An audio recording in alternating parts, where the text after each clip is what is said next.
petang dina berturut-turut siang malam. Iki wong apa Pak Bayu sugih tenan ngene iki ya Allah kok iso persis kaya kula netakke anak kula niku hiburane nggih petang dina Pak tenane nggih weh wong sugih hak kentel rega ngene iki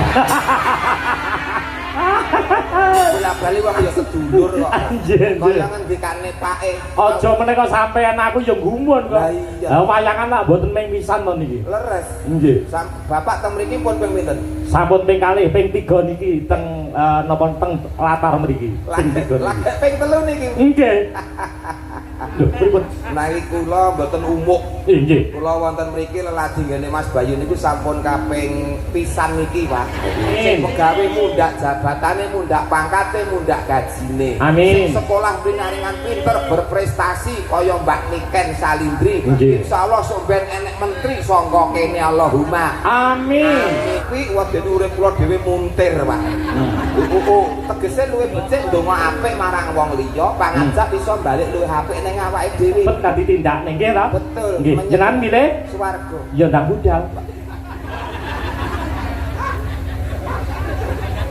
oh kepleset aku kepleset nggon menyegerakan niki mau lah dadi sesuatu ki ora kudu kok hadirnya sang primadona sang idola nggih nek cara tembunge iki idolane arek-arek utawa idolane cah-cah nggih idola genduk Niken Salindri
Allah wa ni'mal wakil Bang Dumondo ben ora rezeki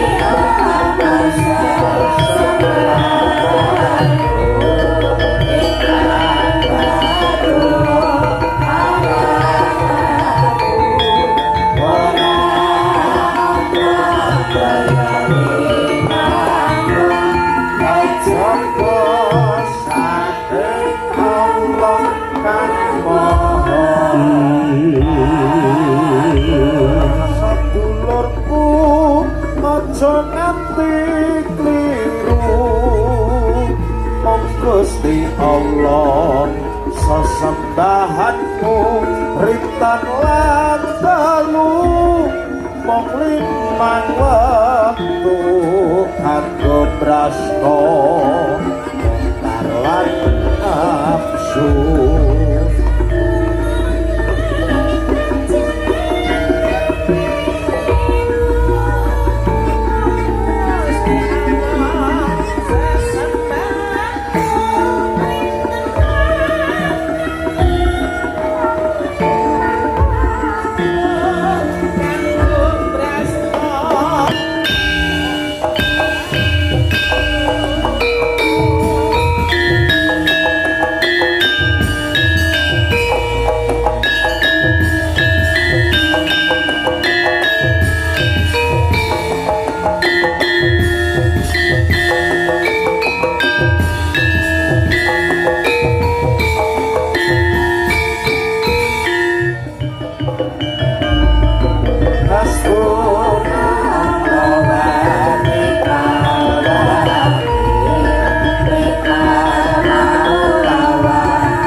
sedulurku aja nganti kliru mong Gusti Allah sesembahanmu rintan lan dalu mong limang wektu kanggo brasta mungkar lan nafsu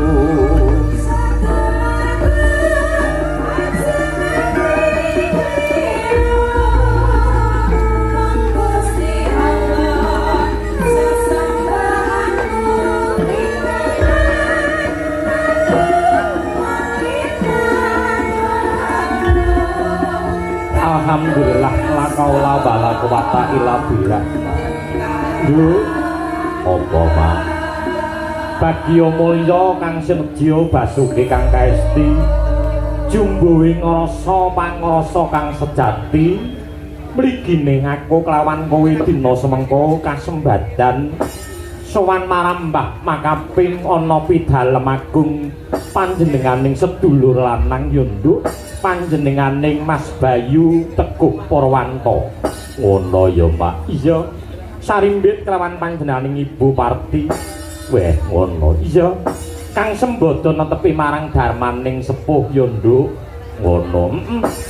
Ngislamake utawa nyunat rasulake khitanan nduk. Ngono, Pak. Iya. Hernawa Supit kena diarani titi kalungguhan iki marang Sang Abagus Trisna Dani Teguh Juniarta. Wah, ngono Pak. Iya.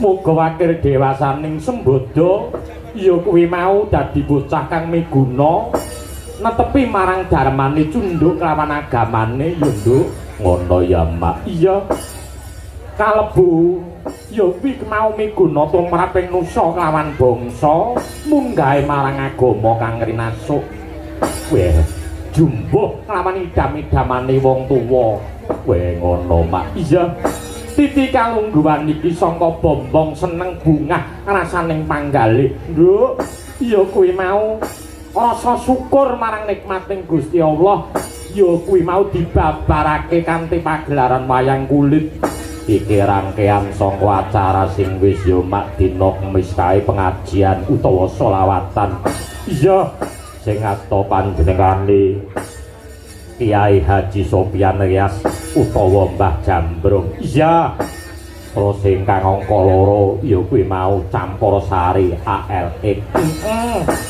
terus awake dhewe iki kang sowan ngabiwantara ya mak iya mah matur nuwun yo nduk kaya ngono nggone nguri-nguri marang kaendaning budaya weh yo ora mokal mak piyambake kuwi mau ngelingi jaman rekasane biyen ngono nduk rekasane biyen yo kuwi mau direwangi lolopo gedhe nggone tapa brata satemanan kok kamoyan kuwi mau sak lumrahe sapa wani rekoso bakal kunduh marang wae ngrasa sapa kang wani laku bakal tinemu kang tinuju bener kang dadi kandhamu nduk titi kalungguhan iki ora mung awake dhewe sak prikanca kang sowan ngabiwantara ning sineng kuyung ya kuwi mau pelawak-pelawak kondang weh ngono iya Widyawati kang Hanjaying Dawana uga kepareng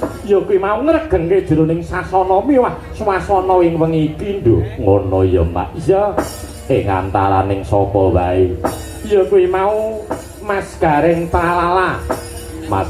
Tralala sing saka Surakarta iya Mas Garing Tralala sinambung ya kuwi mau anakku wedok weh anakmu wedok iya kuwi mau genduk ajeng niken salindri genduk ajeng niken salindri wah matur nuwun gelem ya kuwi mau derek nyengkuyung ngluri budaya ya kuwi mau mung sak awake dhewe dalan sing sangga Gunung Lawu ya mak ora dadi boyo mengapa weh ngono tenang kok nduk panjenenganing bapa ya kuwi mau bapa Teguh kuwi mau tenan nduk bapa Bayu arep nimbali sapa wae kasembadan Pak Anom mbok 3 dina 3 bengi Bayu Aji mbok 4 dina 4 bengi kelakon nduk ngono apa to sebabe kur dalang alek sebabe apa kajaba rada ngirit merga ya kuwi mau ana bab sing ora iso diaturake ya kuwi mau nggone paseduluran ing antaraning aku kelawan panjenengane Mas Bayu nduk ngono mak iya wah matur nuwun sing tanpa upama ya sowan ngabiyantara mring karasaning para punden ya mak iya matur nuwun kelawan penggemaring awake dhewe nduk blek dina semengko ya kuwi mau mapan ana ing Kademangan Ngetrep kene. Weh ngono Mak. Iya. Ana ing Kademangan Ngetrep Kecamatan Jiwan Kabupaten Madiun. Iya, sembah nuwun. Panjenenganing Bapa Demang Ngetrep kepareng rawuh, Bapa Demang Teguhan, Demang Sumberjo. Ya kepareng rawuh Demang saantero kepareng rawuh nduk ngono Mak. Panjenengane Mas Bayu kuwi mau akeh pemitrane kok nduk ngono tumraping Mas Bayu ya kuwi mau mungsuh kuwi mau siji kuwi mau kakehan ning sedulur 1000 kuwi mau kurang nduk ngono ya mak iya mungsuh siji kuwi mau kakehan ning sedulur 1000 isih kurang ya mak iya kuwi panjenengane pancen ya kaya ngono kuwi iya mula kang saka kuwi mak timbangane ana tembungan kakehan gunem sing tanpa guna dina semengko ditanjake dhisik ya kowe mau Mas Garing nduk ya diunggahke nang panggungan slampatke to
Nata ampekan.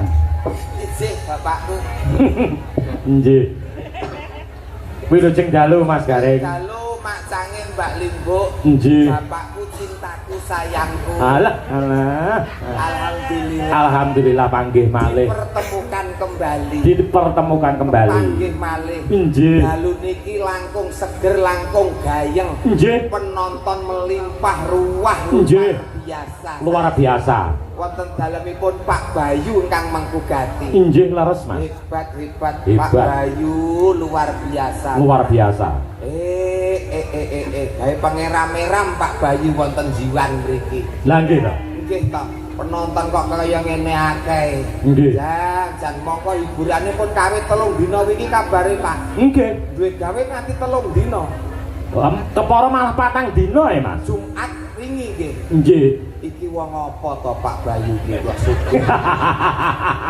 Anjir.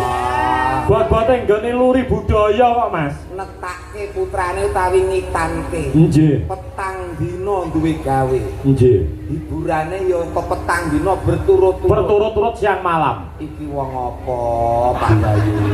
Sugih tenan ngene iki. Ya Allah, kok iso persis kaya kula netake anak kula niku hiburane nggih petang dina, Pak. Tenane? Nggih. Weh, ning senes wayangan. Lah napa niku, Mas? Wong main ceki, Pak.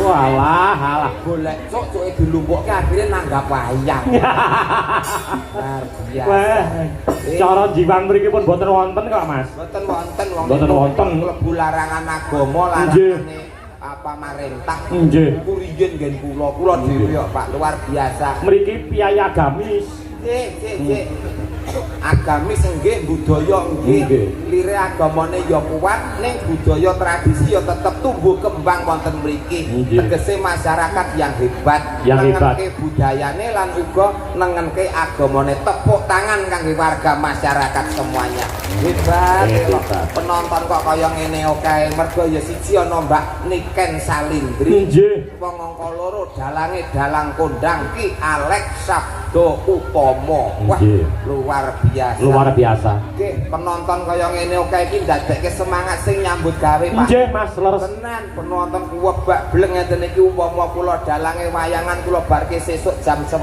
awan ngeten saking semangate semangat kanca-kanca yo pleh sinden mulih karep Pak Alek dhewe nang kene angung-angung teko jam 11 awan lha iki kaya wong koclok lah ngene sedulur to oh nggih Pak Bayu sedulur to sedulur kula lah dalah sedulur kok ampun wong kok sugih men kaya ngene dadi gelo aku Pak lah kok iso ngerti ya sing nanggap wong sugih hak kentel rego ngene iki bola bali wong ya sedulur kok kaya ngendikane pake aja menika sampean aku ya gumun kok lah wayangan lak mboten ming pisan to niki leres nggih bapak teng mriki pun ping pinten sampun ping kalih ping 3 niki teng napa teng latar mriki ping 3 lagi ping 3 niki nggih lho pripun niki kula mboten umuk nggih kula wonten mriki leladi ngene Mas Bayu niku sampun kaping pisan niki Pak walah tak kira oleh ngitung tak kira pirang-pirang pisan iki ning rasane kaya wis manjing sing dadi seduluran ngoten Pak tanpa paseduluran ora ana kamulyan Mas leres kados ngendikane Bapak wau Pak Bayu kuwi musuh siji kakean nggih ning nek sedulur 10.000 sih kurang lah kurang kula digelarke tata cara kitanan nanggap wayang betek-betek mau golek sedulur Mas Bayu kula niku nggih ngoten Pak rene ya gur golek sedulur tenane duit ngomah wis kintalan Pak dadi nyambut gawe jenengan ikhlas lahir batin ikhlas tenan Mas upama mboten disangoni alah wani tekak ndemit kene ora masalah nggih dipun sesane nggih Lur Mas Garing Pralala mangke mboten bayaran ora masalah lho wong wis dilunasi kok santai coba nek aku ngene keterangane wong aku wis dilunasi kok ternyata Pak Bayu Pak Alek iki nunggal dadi siji piyai sing tanggung jawab nggih Mas wah lagi telepon langsung lunas dadi wong ini iki mangke kula ya mau assalamualaikum kula nggih ngaten kok pripun oh duit iki mung sarana nggih Mas aku nggih pas seduluran nggih leres slogan kula kali Mas Bayu kok padha niat atine musuh siji kakean gitu sedulur 2.000 10.000 isih kurang nek golek musuh ora tekan kene nggen kula ngomah wis cemepak kok iso para tuwa turu duya indase dadi musuh Pak oke sing penting seduluran sing penting seduluran tambah sedulur wonten ing Jiwan nggih wonten ing Jiwan Madiun mriki desa ngetrep ngetrep ngetrep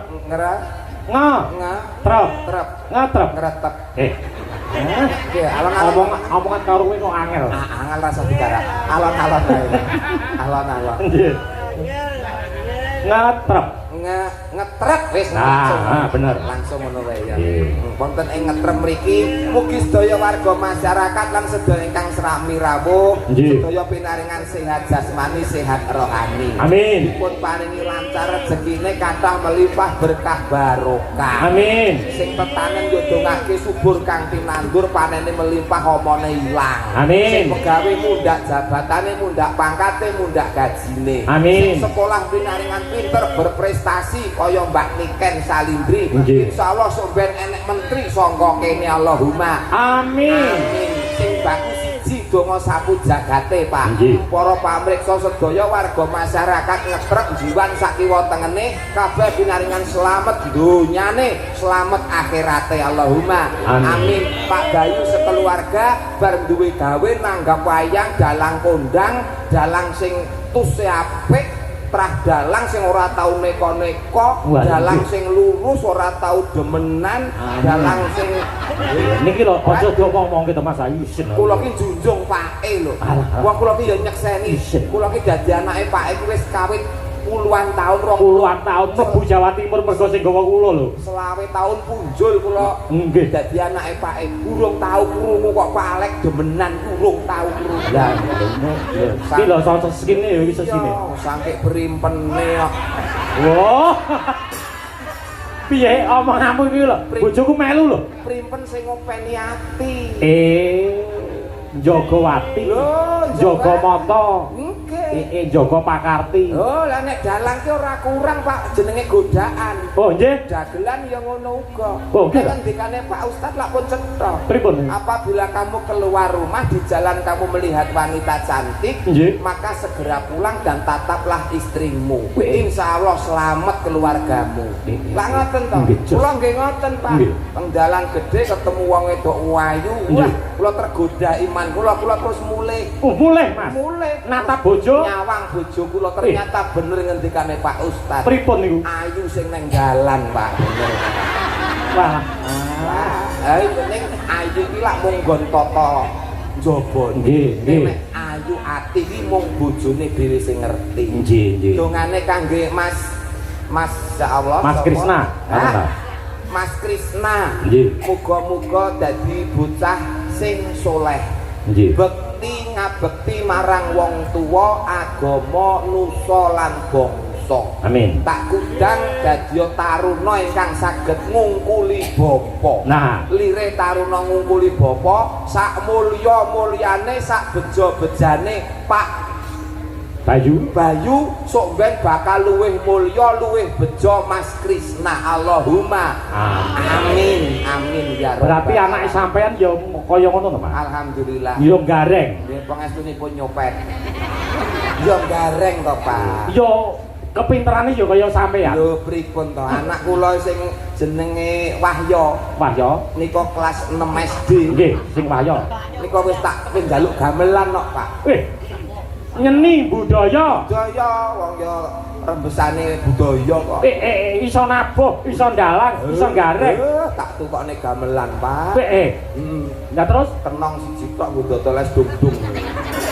Walah. Ya nut kemampuane, Pak. Nut kemampuan. Sing baku wong tuwa ndonga insyaallah tegese engko iso kabul, iso kanggo napake laku anak-anake. Bener, Mas. Mbah, yen to paring dawuh Mas Gareng ki jan kaya ustad tenan.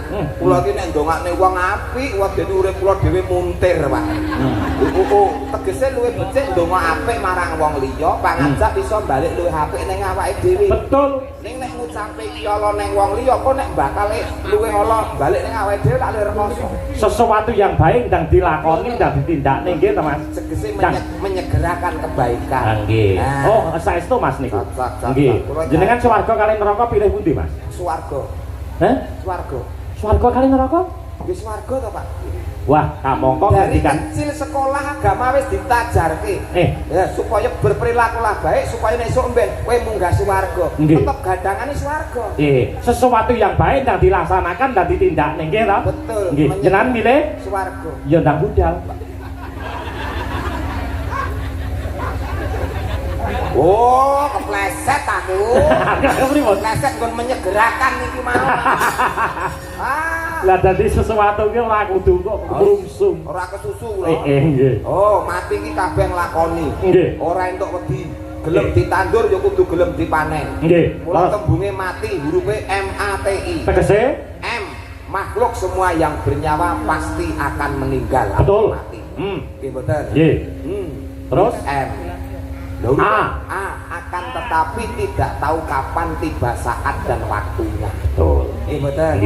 T tidak harus sakit dulu dan tidak harus tua terlebih dahulu. Nggih betul. Nggih. I iki sing jenenge takdir. Oh, cetha. Oh. Matio. Wong mati kok iso uni dadi Matio to jenenge. Orang rembug gon mati. Ning rembug ndongakne Mas Bayu. Muga-muga Mas Bayu bar kagungan hajat rezekine tambah ngrembaka. Amin. Ora lokak tambah kebak. Ora kelong bisa gumolong. Insyaallah tahun ngarep tetep syukuran melih. Nanggap dalang Pak Alek. Amin amin Mas. Sing usulke kula berarti kula katut. Nggih, nggih. Ngantek dalang Alek langsung ben ganti dagelan. Oh, titenono. Janji kula mayang jenengan mesti kula cangke wonten Samarinda ya tak cangke. Cangking. Sesuk jenengan tebuti Mas? Sesuk kula ten Kalteng, Pak. Lah kok ora pojak. Anu, kula manut wong kula sing ngajak nggih mung dagelan kok, Pak. Kurane anggarane mung cukup. Wis sampean sesuk yo mayang dhewe. Nggih. Mas, elok ngangge banget nggih. Nggih. Penonton. Iki sing diantu-antu penonton jutaan iki tiada lain tiada bukan hadirnya sang primadona sang idola. Nggih. Nek cara tembunge iki idolane arek-arek utawa idolane cah-cah. Nggih, idola Genduk Niken Salindri. Nggih. Langkung prayogi katuran nggih. Monggo. Monggo. Pak ingkang murba. Nggih. Monggo.